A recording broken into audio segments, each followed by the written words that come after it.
Hello my dear students, उम्मीद आप लोग सभी अच्छे से होंगे। तो दोस्तों, आपने थंबनेल में बिल्कुल सही देखा। आपने केमिस्ट्री में ये क्वेश्चन नहीं सीखा, ये बनाना बेसिक नहीं सीखा, तो सच में आप केमिस्ट्री में कुछ नहीं जानते दोस्तों। तो मैं आपको बताना चाहता हूँ कि क्लास 10th अगर साइंस के आप स्टूडेंट्स हैं दोस्तों, तो आपको ये चीज़ बिल्कुल ही आना चाहिए। और वो क्या आना चाहिए? तो सबसे पहला मेरा लाइन क्या है कि किसी तत्व का इलेक्ट्रॉनिक विन्यास निकालने के लिए आपको 100% आना चाहिए, क्योंकि ऐसा बहुत सारे क्वेश्चन होता है दोस्तों जो आप इलेक्ट्रॉनिक विन्यास अगर निकालना नहीं जानते हैं तो आप एक भी सवाल नहीं बनने वाला है दोस्तों। दूसरी बात, यहाँ पर 2 नंबर हमने क्या लिखा, किसी तत्व पर चार्ज कितना होगा, कितना पॉजिटिव होगा और कितना निगेटिव होगा। यानी ये भी आपको निकालने के लिए आना चाहिए कि कोई भी तत्व है तो वो इलेक्ट्रॉन को कब त्यागता है, इलेक्ट्रॉन को कब वो ग्रहण करता है, और इलेक्ट्रॉन को त्यागने पर प्लस चार्ज होता है या माइनस चार्ज होता है, या इलेक्ट्रॉन को त्यागने पर प्लस चार्ज होता है माइनस चार्ज होता है। तो ये सारी चीज़ आपको सीखना बहुत जरूरी है दोस्तों। दूसरी बात, एक चीज़ और लाइन है दोस्तों, तीसरा पॉइंट आपका ये है, आपको अच्छे से आना चाहिए कि कोई भी तत्व या यौगिक आपस में अभिक्रिया करती है तो तत्व का परमाणु संख्या कैसे बदल जाती है। बात में हमारा कभी कभी आप देखे होंगे कि इधर जो है एल्युमिनियम है और सोडियम है या फिर ऑक्सीजन है, आपस में अभिक्रिया कर रहा है। जैसे फॉर एग्जांपल अभी मैं आपको बता रहा हूँ, एक एग्जांपल बताता हूँ, फिर आपको समझ में आ जाएगा इसमें मैं क्या बताने वाला हूँ। जैसे कि कोई एक एल्युमिनियम जो है वो धातु है और वो दोस्तों ऑक्सीजन के साथ अभिक्रिया कर रही है, ठीक ना। तो यहाँ पर होता क्या है कि ये आपको कभी कभी देखे होंगे कि ये सिंगल सिंगल है, और सिंगल सिंगल होने के बावजूद जो है ये आपस में जो है चेंज कैसे हो जाता है। यानी कि यहाँ पर जो है एल्युमिनियम में Al2 और O3 कैसे लिखा जाता है, ये सब कैसे चेंज होता है। यानी ये जो नंबरिंग जो यहाँ 2 हो गया, यहाँ 3 हो गया, जबकि पहले कुछ था नहीं। तो ये सब जो मामला है ये दोस्तों आपको जानना जरूरी है। तो उम्मीद आपको समझ में आ गया होगा कि केमिस्ट्री का ये बेसिक आपके लिए कितना इंपॉर्टेंट है। तो चलिए दोस्तों देखते हैं, करके देखते सभी को गड़ा उड़ाते बहुत मजा आएगा। तो दोस्तों सबसे पहले हम सीखते हैं इलेक्ट्रॉनिक विन्यास किसी भी तत्व का हम कैसे निकालें दोस्तों। तो सबसे पहले यहाँ पर आपको याद रखना होगा कि इलेक्ट्रॉनिक विन्यास यदि आपको निकालना है तो उस तत्व का परमाणु संख्या आपको पता होना चाहिए दोस्तों। यदि आपको मालूम नहीं तो आप कम से कम दोस्तों क्लास 10th के स्टूडेंट हो तो 1 से 30 तक सारे तत्व के परमाणु संख्या याद कर लेना। बोर्ड एग्जाम में आपको काफी कम आने वाला है दोस्तों, क्योंकि यहाँ से सवाल बहुत ज्यादा पूछा जाता है। तो सबसे पहले मैं बात करूंगा दोस्तों, यहाँ पर क्या है, हाइड्रोजन। तो हाइड्रोजन का परमाणु संख्या कितना होता है, 1 होता है। हीलियम का कितना होता है, 2। लिथियम का कितना होता है, 3। बेरिलियम का कितना होता है, 4। बोरॉन का कितना होता है, 5। कार्बन का कितना होता है, 6। अब यहाँ पर दोस्तों, यहाँ पर देखना कि इसका इलेक्ट्रॉनिक विन्यास निकाले कैसे। देखते हैं कि पहला अब हाइड्रोजन है। अब हाइड्रोजन के जो है परमाणु संख्या कितना होता है, 1 होता है। तो एक बात और मैं बता दूं कि जिस तत्व का जो परमाणु संख्या होता है उस तत्व में उतना ही इलेक्ट्रॉन का भी संख्या होता है, उतना ही प्रोटॉन का भी संख्या होता है। तो यहाँ पर दोस्तों इलेक्ट्रॉन का भी संख्या 1 ही होगा और प्रोटॉन का भी संख्या 1 ही होगा। यह आपको अच्छे से मालूम है कि इलेक्ट्रॉन को E- से लिखा जाता है, प्रोटॉन को P+ से लिखा जाता है। अब सिंपल सोचिए दोस्तों कि अगर इसका इलेक्ट्रॉनिक विन्यास निकालोगे तो पहला कक्षा में ही 1 इलेक्ट्रॉन है ही, तो 1 इलेक्ट्रॉन पहला कक्षा में ही रह जाएगा, यानी आगे ये जा ही नहीं पाएगा। तो इसका इलेक्ट्रॉनिक विन्यास जो है जब निकालोगे तो 1 ही रह जाएगा, ठीक ना। अब इसका देख लेते हैं हीलियम का। तो हीलियम के पास 2 परमाणु है, हीलियम का परमाणु संख्या 2 होता है। तो यहां पर दोस्तों इलेक्ट्रॉन की भी संख्या 2 होगा और प्रोटॉन का भी संख्या कितना होगा, 2 होगा। तो ऐसे कंडीशन में जब इसका निकालोगे इलेक्ट्रॉनिक विन्यास तो पहला कक्षा में अधिकतम 2 इलेक्ट्रॉन रह सकता है, तो ये भी 2 इलेक्ट्रॉन ही रह जाएगा। ओके, ऐसे ही रह जाएगा। अब बात करें लिथियम का, तो लिथियम का परमाणु संख्या है 3। तो इसका इलेक्ट्रॉनिक विन्यास क्या होगा, पहला कक्षा में 2 इलेक्ट्रॉन चला गया, अब 1 इलेक्ट्रॉन बच गया, तो क्या चला जाएगा, दूसरा कक्षा में चला जाएगा। तो ये आपका हो गया 2 और 1। और यहाँ पर हम बेरिलियम की बात करें तो पहला कक्षा में 2 इलेक्ट्रॉन और दूसरा कक्षा में क्या होगा, यहाँ भी 2 इलेक्ट्रॉन आपका चला जाएगा। अब इसकी हम बात करें दोस्तों इलेक्ट्रॉनिक विन्यास, तो पहला कक्षा में 2 इलेक्ट्रॉन, तो दूसरा कक्षा में क्या होगा, शेष बच गया 3, दूसरा कक्षा में 3 इलेक्ट्रॉन चला जाएगा, ठीक ना। तो अगर आपसे पूछा जाएगा कि बेरिलियम जो है, बेरिलियम और ये है बोरॉन, तो बोरॉन जो है इसका इलेक्ट्रॉनिक विन्यास क्या होता है, तो आप बोलोगे 2, 3, यही इसका आंसर हो जाएगा। फिर आपसे पूछेगा कार्बन का इलेक्ट्रॉनिक विन्यास क्या होगा, तो पहला कक्षा में 2 इलेक्ट्रॉन, तो दूसरा कक्षा में कितना हो जाएगा, शेष कितना बच गया, 4, तो हो जाएगा 4 इलेक्ट्रॉन। ओके, अब यहां पर नाइट्रोजन की हम बात करें तो नाइट्रोजन का परमाणु संख्या होता है 7। तो पहला कक्षा में चला गया 2 इलेक्ट्रॉन, तो दूसरा कक्षा में कितना हो जाएगा दोस्तों, तो 5 इलेक्ट्रॉन हो जाएगा, ठीक ना, 5 इलेक्ट्रॉन हो जाएगा। अब यहाँ ऑक्सीजन की बात करें दोस्तों, तो ऑक्सीजन का परमाणु संख्या होता है 8। तो पहला कक्षा में अगर 2 इलेक्ट्रॉन होगा तो दूसरा कक्षा में क्या होगा, 6 इलेक्ट्रॉन होगा। अब यहाँ पर क्या है, फ्लोरीन है, ठीक ना, ये 9 होता है, तो इसका परमाणु संख्या कितना हो जाएगा, 9 हो जाएगा। तो पहला कक्षा में यदि 2 इलेक्ट्रॉन है तो दूसरा कक्षा में कितना हो जाएगा दोस्तों, 7 इलेक्ट्रॉन हो जाएगा। अब यहाँ पर बात करेंगे हम Ne, ठीक ना, जिसको हम कहते हैं निऑन, ये इसका परमाणु संख्या कितना होता है, 10। तो पहला कक्षा में चला जाएगा 2 इलेक्ट्रॉन और दूसरा कक्षा में कितना चला जाएगा, 8 इलेक्ट्रॉन। तो आपको भी जस्ट हमने बताया कि परमाणु के दूसरा कक्षा जो होता है उसमें अधिकतम 8 इलेक्ट्रॉन रह सकता है, तो यहाँ पर 8 इलेक्ट्रॉन तक रहेगा। अब यहाँ पर जैसे ही हम सोडियम पर आएंगे दोस्तों, तो यहाँ पर सोडियम का परमाणु संख्या होता है 11। तो पहला कक्षा में चला जाएगा 2 इलेक्ट्रॉन और दूसरा कक्षा में चला जाएगा 8 इलेक्ट्रॉन। तो अब भी हुआ 8 2 10 ही इलेक्ट्रॉन हुआ, इसके पास है कितना, 11। तो यहाँ पर क्या होगा कि 1 इलेक्ट्रॉन अब चला जाएगा आगे, यानी कि 3 कक्षाक संख्या ये बनाएगा।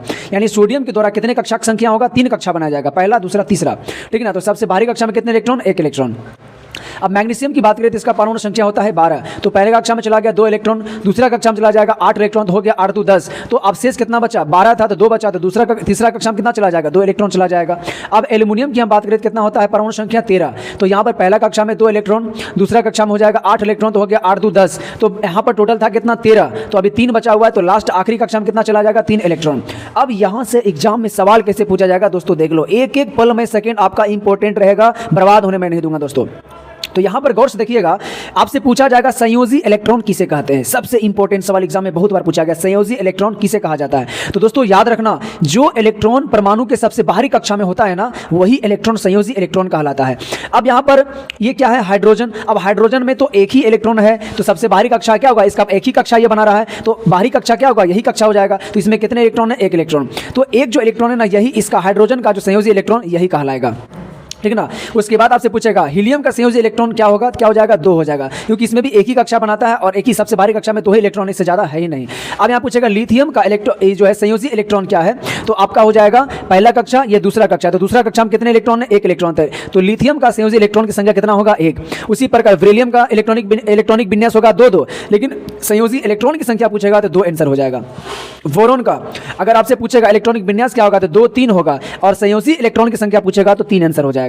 उसी प्रकार कार्बन का इलेक्ट्रॉनिक विन्यास पूछेगा तो 2 होगा, 4 होगा, लेकिन आपसे पूछा जाएगा कि संयोजी इलेक्ट्रॉन संख्या क्या होगा कार्बन में, तो ये कितना होगा? 4 हो जाएगा। तो इसका मतलब है जो सबसे बाहरी कक्षा में होता है वही संयोजी इलेक्ट्रॉन होता है। तो सोडियम में संयोजी इलेक्ट्रॉन कितना होगा? 5। ऑक्सीजन का संयोजी इलेक्ट्रॉन कितना होगा? 6। फ्लोरीन का संयोजी इलेक्ट्रॉन कितना होगा? 7, ठीक ना। नियॉन का संयोजी इलेक्ट्रॉन कितना होगा? 8। सोडियम का संयोजी इलेक्ट्रॉन कितना होगा? 1। तो ये हो गया दोस्तों। एक चीज और मैं इसमें आपको बताना चाहता हूं कि याद रखिएगा, इंपॉर्टेंट क्वेश्चन है, संयोजी इलेक्ट्रॉन आपसे पूछा जाता है एग्जाम में, बहुत बार पूछा गया दोस्तों। आप प्रीवियस ईयर उल्टा करके देख लेना, समझ में आ जाएगा। एक चीज और मैं बता दूं कि यहां से आप धातु और धातु का पहचान कर सकते हो, उपधातु का पहचान कर सकते हो दोस्तों। को जिस तत्व के बाहरी कक्षा में 1, 2 या 3 इलेक्ट्रॉन रहता हो वो क्या कहलाता है? धातु। यहां कितना है? 1 इलेक्ट्रॉन, कितना है? 2 इलेक्ट्रॉन, कितना है? 3 इलेक्ट्रॉन। तो जिसके बाहरी कक्षा में 1, 2, 3 इलेक्ट्रॉन होगा वो क्या होगा दोस्तों? धातु होगा। क्या होगा? धातु। अब यहां पर हाइड्रोजन है, ये हीलियम है। तो दोस्तों एक बात आप दिमाग में सेट कर ले कि गैस जितना भी होगा ना, गैस वो सभी हमेशा अधातु होता है, वो धातु नहीं होता है। तो हीलियम हाइड्रोजन गैस है और ये अधातु हो जाएगा, ठीक है ना। ये अपवाद में आता है, इसको छोड़ दीजिए। बाकी गैसेस के अलावा दोस्तों जिसके बाहरी कक्षा में 1 इलेक्ट्रॉन या 2 इलेक्ट्रॉन या 3 इलेक्ट्रॉन आएगा वो सभी क्या होगा? धातु होगा, ठीक ना। और दूसरी बात मैं आपको बता दूं कि जिसके बाहरी कक्षा में 4 इलेक्ट्रॉन आए वो क्या होगा? उपधातु होगा। एक होता है उपधातु। अब देखेंगे अधातु। तो जिसके बाहरी कक्षा में 5 इलेक्ट्रॉन आ जाए, 6 इलेक्ट्रॉन आ जाए, 7 इलेक्ट्रॉन आ जाए, वो क्या हो जाएगा? अधातु। ये सभी क्या कहलाएगा दोस्तों? अधातु कहलाएगा, ठीक ना। और जिसके बाहरी कक्षा में 1, 2, 3 इलेक्ट्रॉन रहेगा वो क्या कहलाएगा? धातु। एक बात और याद रखिएगा, सबसे इंपॉर्टेंट क्वेश्चन मैं बता रहा हूं कि जिसके बाहरी कक्षा में 8 इलेक्ट्रॉन रहे, 8 इलेक्ट्रॉन जिसके बाहरी कक्षा में, तो उसको कहा जाता है, ये ऐसे तत्व होता है दोस्तों कि जब अपना अष्टक पूरा कर लेता है, बाहरी कक्षा में ये अपना अष्टक पूरा कर लेगा तो ना ये इलेक्ट्रॉन देगा ना इलेक्ट्रॉन ये लेगा। तो ऐसे कंडीशन में ये रासायनिक अभिक्रिया में भाग नहीं के बराबर लेता है और इसे कहा जाता है निष्क्रिय या अक्रिय या नोबल गैस, ठीक है ना। 3 तरह का इसका नाम से एग्जाम में पूछेगा। एक निष्क्रिय भी कहा जाता है, एक अक्रिय भी कहा जाता है, एक नोबल गैस भी कहा जाता है। ये तीनों इसी का नाम है। जिस तत्व के बाहरी कक्षा में 8 इलेक्ट्रॉन आएगा उसी को ये शब्द हम बोलेंगे, ठीक है ना। तो ये भी याद रखिए, एग्जाम के लिए काफी इंपॉर्टेंट है। तो इलेक्ट्रॉनिक विन्यास निकालने के लिए हम सीख गए, उम्मीद आपको ये समझ में आ गया होगा। अब हम देखते हैं कि किस तत्व पर चार्ज की संख्या कैसे होता है, कौन पर प्लस होगा कौन पर माइनस होगा। ओके, तो दोस्तों अब मैं बताता हूं कि चार्ज कैसे आप निकालोगे। तो मैं कोई एक तत्व ले लेता हूं, जैसे कि मान लीजिए कि यहां पर एल्युमिनियम है। क्या है? एल्युमिनियम। हमने Al ले लिया। अब एल्युमिनियम का परमाणु संख्या होता कितना है? 13 होता है। इसीलिए हम कह रहे बार बार कि परमाणु संख्या आप जरूर याद कर ले। अब जब परमाणु संख्या याद रहेगा तो आपको इलेक्ट्रॉनिक विन्यास भी आपको निकालना पड़ेगा। तो जब इसका इलेक्ट्रॉनिक विन्यास हम निकालेंगे तो पहला कक्षा में 2 इलेक्ट्रॉन चला जाएगा, ठीक। दूसरा कक्षा में अधिकतम 8 इलेक्ट्रॉन रह सकता है, तो यहाँ पर भी 8 ले लेगा। ये हो गया 10। इसके पास था कितना? 13। तो अब शेष कितना बचेगा? 3 इलेक्ट्रॉन। तो इसका मतलब है कि सबसे बाहरी कक्षा में कितने इलेक्ट्रॉन है? 3 इलेक्ट्रॉन। इसी को कहा जाता है संयोजी इलेक्ट्रॉन। तो यही जो सबसे बाहरी जो कक्षा में जो इलेक्ट्रॉन की संख्या होता है ना दोस्तों, सब खेलबेल यही पर होता है। यानी यही जो है रासायनिक अभिक्रिया में भाग लेता है। संयोजी इलेक्ट्रॉन जो होता है यही रासायनिक अभिक्रिया में क्या करता है? भाग लेता है। अब यहाँ पर क्या करेगा, आपको हम पहले से बता दिए हैं कि पहला कक्षा को छोड़ करके दूसरा हो या तीसरा हो या चौथा जो कक्षा जो होता है उसमें अष्टक पूरा करने के लिए अधिकतम 8 इलेक्ट्रॉन की जरूरत होती है। यानी कि 8 इलेक्ट्रॉन पुराने के लिए या तो इलेक्ट्रॉन लेगा या तो इलेक्ट्रॉन देगा। अब याद रखना यहाँ पर ट्रिक दोस्तों कि यदि बाहरी कक्षा में 1 इलेक्ट्रॉन, 2 इलेक्ट्रॉन या 3 इलेक्ट्रॉन रहे तो यह इलेक्ट्रॉन त्याग करता है, त्याग करता है। ये क्या करेगा? इलेक्ट्रॉन का त्याग करेगा, दे देगा। जब बाहरी कक्षा में इलेक्ट्रॉन की संख्या होगा 5, 6 या 7 तो यह इलेक्ट्रॉन ग्रहण करता है। क्या करता है? ग्रहण करता है। यानी कि जब बाहरी कक्षा में इलेक्ट्रॉन 5, 6, 7 रहेगा तो अब अष्टक पूरा करने के लिए 8 इलेक्ट्रॉन चाहिए अधिकतम, तो ऐसे कंडीशन में इलेक्ट्रॉन लेगा। कब? जब 5, 6, 7 रहेगा तब। लेकिन दोस्तों यदि बाहरी कक्षा में 1, 2 या 3 इलेक्ट्रॉन रहेगा तो ऐसे कंडीशन में इलेक्ट्रॉन को क्या करेगा? त्याग करेगा, दे देगा। क्योंकि ये देगा तब बाहरी कक्षा में कितना बच जाएगा? 8 इलेक्ट्रॉन। यही पुराने के लिए ऐसा करता है दोस्तों। आप देखिए एल्यूमिनियम के बाहरी कक्षा में कितने इलेक्ट्रॉन है? 3 इलेक्ट्रॉन। तो अब सोचिए कि इसको बाहरी कक्षा में अष्टक पूरा करने के लिए चाहिए 8 इलेक्ट्रॉन पुराना है। अब 8 इलेक्ट्रॉन पुराने के लिए इसको चाहिए कितना? 5 इलेक्ट्रॉन। तो 5 इलेक्ट्रॉन दोस्तों कोई देता कभी नहीं है। तो ऐसे कंडीशन में क्या करेगा? अपना अष्टक पूरा करने के लिए ये इलेक्ट्रॉन को दे ही देता है कि ले लो भाई। इलेक्ट्रॉन को जब ये दे देगा तो अब इसके पास बाहरी कक्षा में क्या बच जाएगा? 8 इलेक्ट्रॉन। इस प्रकार अपना अष्टक क्या करेगा? ये पूरा कर लेगा। यानी कि दूसरे से साझेदारी करता है, यानी ये दूसरे को 3 दे देता है और उसका इलेक्ट्रॉन होता है वो साझा करके अपना मैनेज कर लेता है, ठीक है, तब जाकर के बंधन का निर्माण करता है। तो यहाँ पर ये क्या करेगा? 3 इलेक्ट्रॉन का ये त्याग करेगा। अब अभी जस्ट हमने बताया कि दोस्तों कि जो जिस तत्व का परमाणु संख्या होता है, जैसे एल्युमिनियम का परमाणु संख्या है 13, तो इसमें इलेक्ट्रॉन का भी संख्या होगा 13 और इसमें दोस्तों प्रोटॉन का भी संख्या होगा 13, ठीक ना। तो क्या होगा? दोनों होगा 13, ठीक। अब यहाँ पर सोचिए कि 13 में से 3 इलेक्ट्रॉन का क्या किया है इसने? 3 इलेक्ट्रॉन का त्याग कर दिया, 3 इलेक्ट्रॉन इसे निकल गया। अब जब 3 इलेक्ट्रॉन निकल जाएगा तो इसके पास इलेक्ट्रॉन बचा कितना? 10। लेकिन प्रोटॉन की संख्या तो 13 ही है, ये तो ना घटा ना बढ़ा। तो इसका मतलब है कि जब 3 इलेक्ट्रॉन को एल्युमिनियम त्याग करेगा, अब इसके पास इलेक्ट्रॉनों की संख्या बच जाएगा 10, सिर्फ 10 बचेगा। लेकिन प्रोटॉन का जो संख्या होगा वो चला आपके पास 13 का 13 प्रोटॉन रहेगा। यानी कि 3 जो है प्रोटॉन की संख्या क्या होगा? बढ़ जाएगा, 3 प्लस बढ़ जाएगा, यानी कि इलेक्ट्रॉन घट जाएगा और प्रोटॉन क्या होगा? बढ़ जाएगा। इसीलिए एल्युमिनियम पर दोस्तों चार्ज कितना होता है? 3 प्लस चार्ज होता है। कितना होता है? 3 प्लस चार्ज होता है दोस्तों। आप ऐसे निकाल सकते हो बिल्कुल ईजी तरीके से। अब यहाँ पर हम देख लेते हैं माइनस वाला खेल क्या है, तो चला माइनसों वाला देख लेते हैं। अब माइनस वाला क्या होगा? जैसे क्लोरीन हम ले लेते हैं, Cl क्लोरीन। तो क्लोरीन का परमाणु संख्या कितना होता है? 17। अब जब इसका इलेक्ट्रॉनिक विन्यास निकालोगे ना तो क्या हो जाएगा दोस्तों? पहला कक्षा में होगा 2 इलेक्ट्रॉन, दूसरा कक्षा में हो जाएगा 8 इलेक्ट्रॉन, तो 2 8 हो गया 10। अब बाहरी कक्षा में कितना हो जाएगा? टोटल है 17, तो 2 8 यहाँ क्या हो जाएगा? 7, क्योंकि हम बताए थे कि बाहरी कक्षा में हमेशा 8 इलेक्ट्रॉन से ज़्यादा नहीं रह सकता लेकिन कम रह सकता है, ठीक ना। तो 7 इलेक्ट्रॉन हो गया, तो 2 8 10 17। अब इसका संयोजी इलेक्ट्रॉन की संख्या कितना है? 7। तो हम क्या बताए थे? जब 5 6 7 इलेक्ट्रॉन हो रहेगा तो इलेक्ट्रॉन ग्रहण करेगा, ना कि ये देगा। तो ऐसे कंडीशन में अपना अष्टक पूरा करने के लिए इलेक्ट्रॉन को क्या करेगा? ये लेगा। तो अब इसको अष्टक पूरा करने के लिए 8 पुराने के लिए क्या इलेक्ट्रॉन चाहिए? 1 इलेक्ट्रॉन चाहिए। ये 1 इलेक्ट्रॉन को लेगा, ग्रहण करेगा। अब इसके पास इलेक्ट्रॉन की संख्या था 17, प्रोटॉन का भी संख्या है 17, दोनों सेम रहता है। अब 1 इलेक्ट्रॉन अष्टक पूरा करने के लिए दूसरे से किसी से लेगा, तो जैसे ही 1 इलेक्ट्रॉन लेगा तो क्या 1 इलेक्ट्रॉन की संख्या क्या होगा? बढ़ जाएगा। कितना हो जाएगा? 18 इलेक्ट्रॉन। अब ये था 17 प्रोटॉन, इलेक्ट्रॉन हो गया 18, तो 1 इलेक्ट्रॉन क्या होगा? बढ़ जाएगा। यही कारण है दोस्तों कि क्लोरीन पर जो है वो 1 माइनस चार्ज होता है। तो उम्मीद आपको समझ में आ रहा होगा बाबू बहुत बढ़िया से। तो दोस्तों अब हम देखते हैं कि कोई भी तत्व का संख्या का जो खेलबेल होता है रासायनिक अभिक्रिया होने पर वो कैसे होता है। तो ये आप देखते हैं दोस्तों। तो जैसे यहाँ पर हम एक एग्जांपल लेते हैं कि जैसे कोई हाइड्रोजन है। अब हाइड्रोजन जो है अभिक्रिया कर रहा है सल्फर से, तो यहाँ पर क्या होगा? तो सबसे पहले दोस्तों यहाँ पर आपको याद रखना है कि हाइड्रोजन का परमाणु संख्या 1 होता है और सल्फर का परमाणु संख्या 16 होता है। अब यहाँ पर जो है इसकी बाहरी कक्षा में 1 ही इलेक्ट्रॉन है, ठीक ना। अब यहाँ पर जो है सल्फर की हम बात करें, इसका संयोजी इलेक्ट्रॉन क्या होगा ये आपको निकालना बहुत जरूरी है। आप संयोजी इलेक्ट्रॉन निकालने के लिए आपको क्या करना पड़ेगा? इलेक्ट्रॉनिक विन्यास निकालना पड़ेगा। तो 2 8 10 10 6 16, तो यहाँ पर इसका संयोजी इलेक्ट्रॉन क्या है?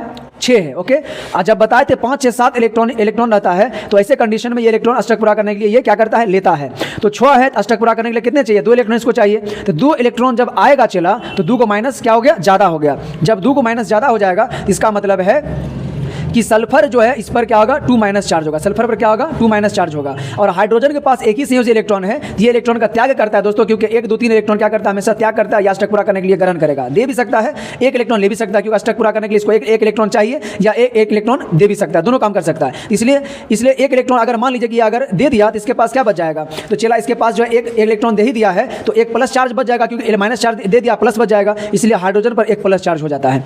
अब चला यहाँ पर खेलबेल होता क्या है वो बढ़िया से देखिए। हाइड्रोजन पर है प्लस चार्ज और सल्फर पर है 2 माइनस चार्ज। तो यहाँ पर चार्ज का आपस में क्या होता है? आदान प्रदान होता है। चार्ज का ही आदान प्रदान होता है, यानी ये 2 चार्ज है यहाँ 2 आ जाएगा, ये 1 चार्ज है यहाँ पर 1 आ जाएगा। अब इसी को दोस्तों क्या किया जाता है? हाइड्रोजन को जो है यहाँ पर हो जाता है S2 और S सिंगल रह जाता है, क्योंकि 1 को हम नहीं लिखते हैं, 1 लग जाएगा S में और 2 आ जाएगा S2, यही हो जाता है S2S। तो समझ में आ रहा है खेलबेल कैसे होता है संख्या का? आप बोलोगे यहाँ पर हाइड्रोजन में 2 लगता सर, सल्फर में कुछ नहीं था। आगे जब रासायनिक अभिक्रिया किया तो हाइड्रोजन में 2 लग गया, सल्फर अकेला हो गया। एक मान लीजिए कि कार्बन है और एक जो है क्लोरीन है, इसको आपस में विक्रिया कराते हैं। अब यहाँ पर जब ये आपस में विक्रिया करेगा तो ये क्या बनाएगा, ये कार्बन है, ये क्लोरीन है, ठीक ना। अब कार्बन का परमाणु संख्या होता है 6 और क्लोरीन का कितना होता है 17। तो इलेक्ट्रॉनिक विन्यास जब निकालेंगे तो ये हो जाएगा 2 और ये हो जाएगा 4। संयोजी इलेक्ट्रॉन क्या हो गया 4। इसका जब निकालेंगे तो हो जाएगा 2 8 और ये हो जाएगा 7। संयोजी इलेक्ट्रॉन क्या है 7 है दोस्तों। तो ये क्या करेगा इलेक्ट्रॉन का, ये क्या करेगा, मान लीजिए इस पर 4 इलेक्ट्रॉन है तो इलेक्ट्रॉन का क्या करेगा, त्याग करेगा, ठीक ना। अपना अष्टक पूरा करने के लिए इसको 8 चाहिए था, ठीक ना। तो ऐसे कंडीशन में क्या करेगा, त्याग करेगा। तो जब त्याग करेगा ना दोस्तों, तो क्लोरीन पर जो है क्या को 4 जाएगा, 4 को इलेक्ट्रॉन खो दिया तो 4 यानी कि सी पर जो है 4 + 4 जाएगा। अब यहाँ हम बात करें क्लोरीन पर, आप अष्टक पूरा करने के लिए इसको 1 इलेक्ट्रॉन चाहिए सिर्फ, क्योंकि 7 है, 8 पर आने के लिए 1 इलेक्ट्रॉन चाहिए। तो 1 इलेक्ट्रॉन जब इस पर आएगा तो इस पर कितने चार्ज होगा, 1 चार्ज होगा, यानी क्लोरीन पर सिर्फ 1 माइनस चार्ज होगा। और जब इसका चला हम आदान प्रदान करेंगे, इसका जब हम आदान प्रदान करेंगे तो 1 क्लोरीन पर 1 चार्ज है तो इधर 1 आएगा, कार्बन पर 4 चार्ज है तो यहाँ पर क्या आएगा 4 आएगा। तो इसका जो फाइनल जो रिजल्ट आएगा ना दोस्तों, जानते हो क्या लिखा आएगा, तो ये क्लोरीन यहाँ पर कार्बन 4 चार्ज इधर आ गया, क्लोरीन पर 1 चार्ज इधर आ गया, तो सी अकेला है क्योंकि सी यहाँ पर 1 बता रहा है और क्लोरीन आपका हो जाएगा 4 यानी कि सी, और ये Cl4 हो जाएगा। और इसी को हम पढ़ते हैं कार्बन टेट्राक्लोराइड। इसको क्या पढ़ते हैं, कार्बन टेट्राक्लोराइड। पहले था कार्बन और था ये क्लोरीन, जब अभिक्रिया किया किसका निर्माण किया, कार्बन टेट्राक्लोराइड का निर्माण कर दिया। तो कहने का मतलब है कि इस प्रकार संख्याओं का क्या होता है, आदान प्रदान होता है। तो ये निकालने के लिए भी आपको क्या चाहिए, आपको चाहिए तत्व का परमाणु संख्या याद होना चाहिए, आपको इलेक्ट्रॉनिक विन्यास निकालने के लिए आना चाहिए, और इलेक्ट्रॉनिक विन्यास निकालने के बाद इसका संयोजी इलेक्ट्रॉन की संख्या कितना है ये आपको पता होना चाहिए। तो उम्मीद है आपको ये समझ में आ गया होगा दोस्तों, और वीडियो जो है आपके लिए बहुत ही लाभदायक है दोस्तों, इसको बढ़िया से आप देख लीजिएगा, एग्जाम में बहुत कम आएगा दोस्तों। तो फिर मिलते हैं आप लोगों से एक अच्छे वीडियो के साथ दोस्तों। अभी तक तो दोस्तों वीडियो यदि अच्छा लगा तो वीडियो को लाइक कर दीजिए, और अभी तक चैनल को सब्सक्राइब नहीं किया है तो प्लीज चैनल को सब्सक्राइब कर दीजिए दोस्तों। आपके लिए मैं बहुत मेहनत करता हूँ इसे वीडियो बनाने के लिए। तो फिर मिलते हैं आप लोगों से एक अच्छी वीडियो के साथ, तब तक के लिए जय हिंद जय भारत।